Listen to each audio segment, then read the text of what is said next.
Halo bos, selamat petang, saya Wempang. Hari ini kita company ada ini kereta tak perlu buat sudah, okey. Tahun 2011. Proton Persona 1.6 auto. Harga cuma jual 8,800. Body kit semua ada. Sport rim semua baru. Okey, lepas tu exhaust upper. Hard soft, tinggi rendah. Dia boleh adjust keras atau lembik atau tinggi atau turun punya ini.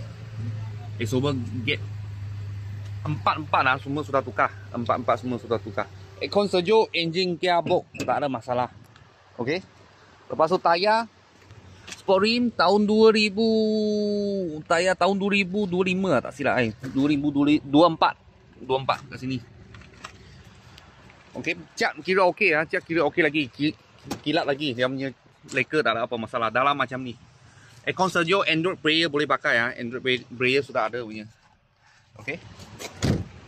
Belakang macam ni. Beli terus pakai. Tahun 2011 Proton Persona. Harga jual 8,800. Kalau bos-bos dan kawan-kawan siapa tengah cari Persona terus boleh pakai punya siap body kit, siap sport rim. Kita sini ada sebiji. Kalau ada apa murah-murah kereta, saya akan video lagi. Thank you bos, thank you.